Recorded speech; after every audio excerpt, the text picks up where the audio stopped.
Hi there guys, I'm Nikhil from GreedyTech, and in this video I will be unboxing the Samsung Galaxy M40. Now this is how it's supposed to be. Anyway, this is the flagship kind of a thing for the M series with the top of the line specs and a pretty aggressive pricing of 20,000 rupees. It's got the new punch hole design just like the Samsung S10e. It even has top of the line specs like 6GB of RAM, 128GB of storage and a Snapdragon 675 processor just like the Redmi Note 7 Pro. So let's unbox it and see what it's all about. So guys, here's the box. This is not a sealed piece. It's actually from my friend. I borrowed it for a couple of days, so it's already been opened. Now with that said, here's a quick preview of how the box looks. This is the M40 and you get that preview of the dot notch or the Infinity O display on the front. At the bottom it simply says M40 and on the sides you get the complete name. On the back it has the complete specifications and it even says made for India. So now let's open it up. Now this phone is sold exclusively online on Amazon.in at 20,000 rupees. It only comes in one variant with 6GB of RAM and 128GB of storage. It's available in two colors, seawater blue and midnight blue, and we have the seawater blue.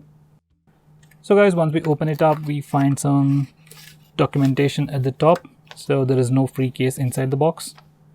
Next we have the phone itself, which I'll come back to in a minute. Next we have the fast charger with a maximum output of 15 watts. And that's followed by a USB Type-C charging cable, a SIM card ejector, and finally free earbuds with a Type-C port. So guys, these are all the contents of the box. Now let's look at the phone itself. I still wish Samsung has provided some case with it. So this is how the phone looks on the back, and this is the seawater blue color, and I must say it definitely looks stunning, definitely better than all the previous Samsung phones I've seen, that even include Samsung A50. Anyway, this is how it looks on the back and this is how it looks on the front. Now let's have a quick physical overview. On the back, this phone has a fiberglass material with a 3D curve to it. It's not pretty deep, but it has a nice curve to it and it feels much different from other phones with a 2.5D curve. And it is fiberglass, it's not Corning Gorilla Glass, so it might break or get scratched easily. Now at the top you get the triple camera setup followed by a single LED flash. Beside that we have the fingerprint scanner and Samsung branding. At the bottom you have some more specifications. On the front you get that massive Infinity O display with that punch hole design. At the bottom it is completely plain, and coming to the sides, on the right side you get the power and volume buttons made of plastic. They are sufficiently elevated and have a nice clicky feel to them. At the bottom we have the primary microphone, USB Type-C charging port and a mono speaker. On the left side it has a SIM card tray housing a nano SIM slot along with a hybrid SD card slot. So you can either use two nano SIMs or a nano SIM and an SD card. Finally, at the top, it has a secondary microphone for noise cancellation. Now these are the complete specifications of the phone. On the rear, it has a triple camera setup with a 32MP primary camera with f1.7 aperture. That's followed by an 8MP ultra wide angle camera with f2.2 aperture with 123° field of view. And finally, it has a 5MP camera for taking portrait shots. On the front, inside that punch hole design, you get a 16MP camera with f2.0 aperture. It has a pretty huge 6.3-inch TFT display with Full HD Plus resolution with 91.8% screen to body ratio. It even has a 2.5D curved Corning Gorilla Glass for additional protection. Now under the hood, this phone sports a Snapdragon 675 processor with Adreno 612 GPU with 6GB of RAM and 128GB of storage. It's powered by a 3500 mAh battery, supports fast charging and comes with a 15W power adapter inside the box. This phone weighs 168 grams and has a thickness of 7.9mm. Now there is no audio jack on this phone, but still supports Dolby Atmos 360 surround sound. It even supports wideband L1, so you can watch videos in high definition on Netflix and Amazon Prime. By the way guys, you might have noticed there is no earpiece for this phone. That's because this phone uses something called screen sound technology, which vibrates the screen to produce sound. So that's why there is no earpiece on this phone. Anyway, let me just turn on the phone and set it up. So guys, this is how the phone looks once we turn it on. And this is your default launcher, and this phone ships with One UI right out of the box, so that's like a huge thing. Previous M series phones didn't come with One UI, it came with the regular Samsung Experience UI, which was way behind this latest UI. Anyway, this is your launcher, and as you can see, everything looks much bigger. Samsung has actually worked with Google to make this new One UI to make the phone much more usable single-handedly. Now these are your notification toggles, and from here you can go to settings. Now right out of the box, out of that 6GB of RAM, we get about 3.2GB of RAM free, and out of that 128GB of storage, we get about 106GB for our user apps and user data, which is more than sufficient for most people. Now let's check the about page. This phone is running One UI version 1.1 with Android version 9.0, that's Android Pie. And here we go. And right now this phone has May security patch, which is pretty good. So that's the interface. Now let's check out the cameras. So this is the camera interface for the primary rear camera, and if you want to switch to the wide angle camera, you have a toggle over here. And now this is the wide angle camera with 123-degree field of view. Now we can also switch by using the pinch to zoom gesture. So you can simply do a pin gesture to switch to the wide angle camera, and you can do a pin gesture like that to switch to the primary camera. Next, we can switch between all these modes by simply swiping left or right. First, we have the live focus mode, which is a portrait mode for rear camera. And unlike on other phones, on this phone, we can change the amount of background blur effect we want before taking a picture. And even after taking a picture, we can change the amount of background blur effect. So that's pretty cool. Next, we have Pro mode or manual mode. Next, panorama. And if we go to the video recording mode, we get a cool option. So unlike on other phones, we can either record video using the primary camera or the wide angle camera, which actually looks pretty cool. Next, we have super slow motion, and finally slow motion. Wait, we have something else called hyperlapse. Now to switch to the front camera, we can either use this button over here, or else you can simply do a swipe up gesture or swipe down gesture to switch to the camera. And every time you switch to the front camera, there's a cool animation going on over here. Just look at it. So that's the animation, and this is the front camera. Now on the front, this phone has just a single camera, but it is super wide.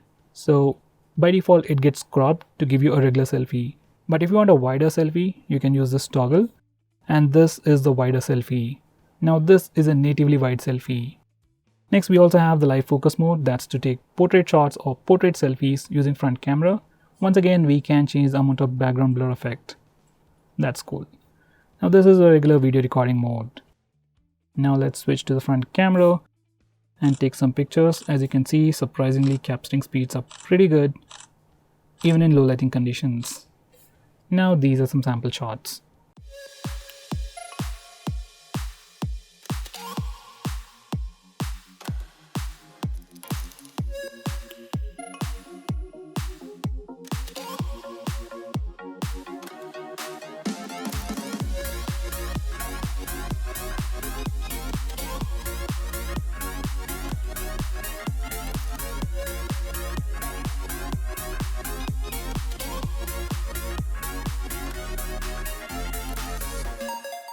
So guys, now let's test the fingerprint scanner. I've already added it up, and here we go.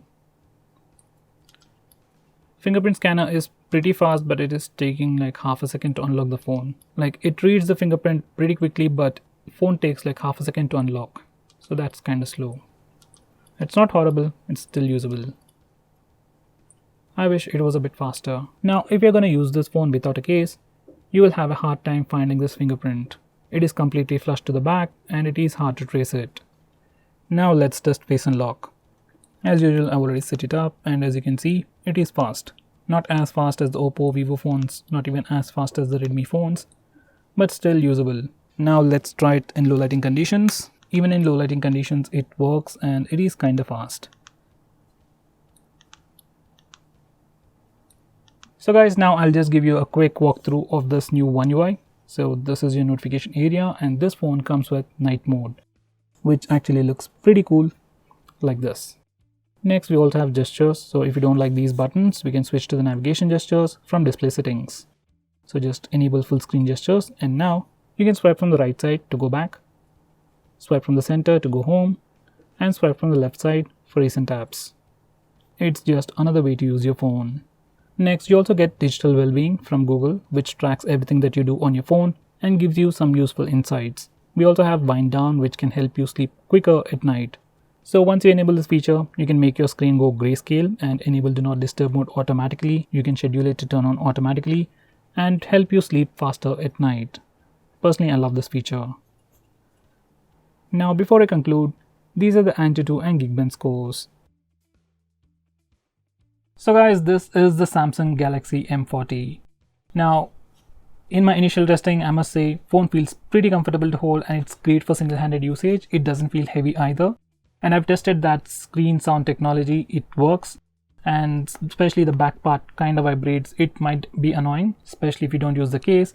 Even though this phone doesn't have an earpiece, sound was pretty audible and it was pretty good. Now with that said, many brands have come out with similar design with the same old earpiece. So even Samsung could have done it, but for some reason they went with that screen sound technology just to show off.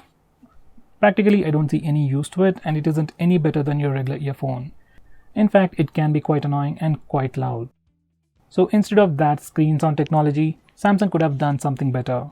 Anyway guys, so far this phone looks pretty good. In terms of design and build, it's definitely top notch, one of the best Samsung phones under 20,000 rupees. And for the first time, probably even in terms of performance and overall storage information, it is packing a lot of good things. So if you're someone who's looking to buy a Samsung phone under 20,000 rupees, I can definitely recommend you this phone. So guys, what do you think about this phone? Do let me know by commenting below this video, and if you're planning to buy this phone, use the link in the description. It always helps the channel. If you want us to make any specific video, tweet out to us with the hashtag AskGreedyTech on Twitter and we will try to make it as soon as possible. I'm Nikhil from GreedyTech signing off. Have a nice day.